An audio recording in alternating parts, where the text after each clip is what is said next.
Thank you. Thank you very much. Thank you very much, Shupo. And good afternoon, ladies and gentlemen. Just for full disclosure, because you would wonder why Shupo gave me such a generous introduction. You know, not only did Shupo succeed me as Attorney General in Lagos State, I also suspect that he has some political ambitions. He might also want to succeed me as vice president here. So, I think we are. I love that. Thank you very much. I'm pleased to participate in this special session on Nigeria, and I must again thank the Commonwealth Enterprise and Investment Council for the very kind invitation to be here and to join you at this webinar. There is never a good time for a pandemic, but there can be a terribly wrong time. And that's how it seemed 3 months ago as COVID-19 began to ravage. January 2020, oil prices approached $70 a barrel for the first time since the crash of 2015-2016, when we saw oil prices at about sub $30 a barrel. Just at the end of 2019, growth for us was about 2.55%, modest, but from where we were coming, it was quite exciting. And we're looking at an upward trajectory, and 3% was already well in sight. Our economic recovery and growth plan was beginning to make sense, and work was going on in major rail, road, and bridge projects along the main trade routes, the main national trade corridors. Again, the EPC arrangements on our liquefied natural gas, LNG, Train 7, which we expect to unlock about 30% more LNG output, had commenced. So it seemed that the sun was beginning to shine quite brightly after the years of recession and its immediate aftermath. Then came COVID-19, possibly the worst economic crisis the world has seen. But for us in Nigeria, it was also not just the worst crisis we've seen, but it was also a perfect storm for oil prices. Russia and Saudi Arabia chose that very moment for a price war. And of course, oil prices crashed at some point to below $12 a barrel. And then the inevitable lockdowns resulting in closure of businesses, a huge informal economy all but crashed, and government revenues fell to somewhere between 40 and 50%. But I must say that the silver linings were perhaps bolder, even in those dark clouds. The president decided that we could seize the opportunity to reset our economy in a way that may have been impossible had there not been a worldwide economic crash. I was asked to chair an interministerial team to develop our economic sustainability plan, a plan which we hope will, in the next 12 months or so, avoid a deep and prolonged recession by supporting businesses and households, but perhaps more importantly, addressing long-term structural vulnerabilities. So taking into account the size of our economy and, of course, our fiscal limitations, at this time, for those familiar with the Nigerian economy, our fiscal buffers are quite small. So we put together a stimulus package of about 2.3 trillion naira, which is just about 1.5% of our national income. If other factors like the price of oil and the length of the COVID-19 pandemic do not worsen, these interventions could ameliorate the situation with a mild recession, and we expect that something in the order of about minus 0.59% might be our growth projections, especially as we go into 2021. We've taken the opportunity of this, of the crisis, to remove petrol subsidies, which was an important albatross around our necks, and also to insist that power distribution companies must engage with customers to ensure that any new tariffs are based only on improved power supply. So we're talking of service reflective tariffs. The Central Bank of Nigeria is also committing to moving to a unified exchange rate in order to improve certainty in trade and investment. So in addition to using fiscal and monetary measures to stimulate the economy, our main objectives are to retain and create jobs and to assist vulnerable people, to support businesses and undertake infrastructural investments. And I was happy to see from the research that jobs and retaining jobs and creating more opportunities tops Nigerians' priorities when it comes to what they believe the COVID response should be like.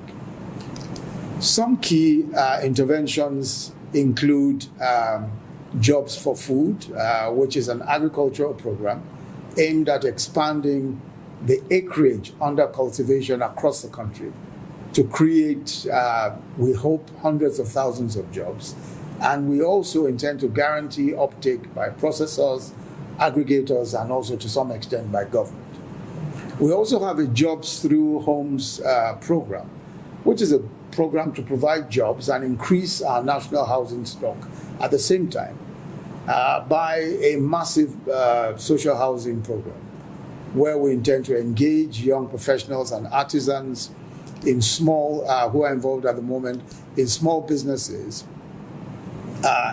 in building and also using local products such as cements, doors, tiles, windows, and paint. We also have a solar home systems program, which really is where we intend to engage private solar power companies who will be able to access cheap loans to provide modular solar-powered units to about 5 million households, which will roughly translate to about 25 million persons or 25 million people in rural or underserved areas. At the moment, we have a deficit of almost 40 million homes without power. So we expect that this will be a major dent in that deficit. The skill required means that we'll be encouraging suppliers to establish production facilities in the country. We expect to be able to attract solar companies to establish manufacturing and assembly plants in Nigeria.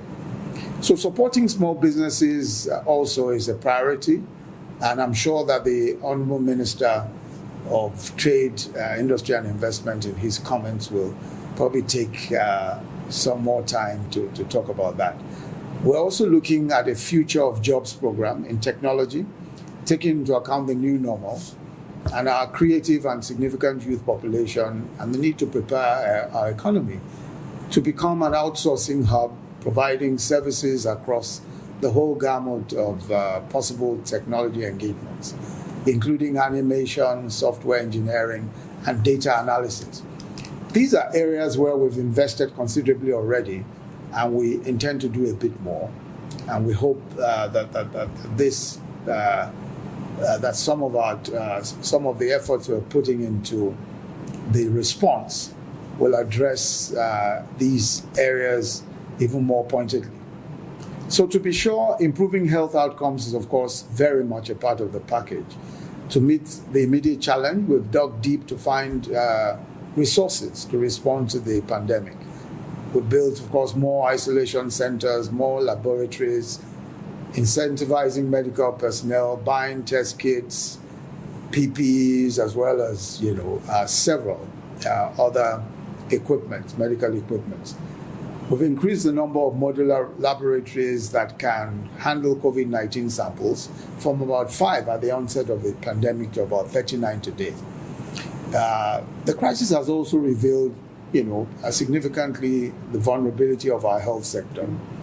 So as part of the economic stabilization plan, we're also looking at universal health coverage, about improving the work we're doing in universal health insurance with a view to universal health coverage by a combination of public finance and mandatory health insurance.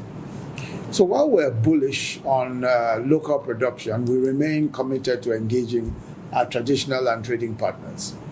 This is in recognition of the potential contribution of trade, of course, to growth. The African Continental Free Trade Area is, of course, pertinent for us, but so certainly is also trade with our Commonwealth partners, including the United Kingdom.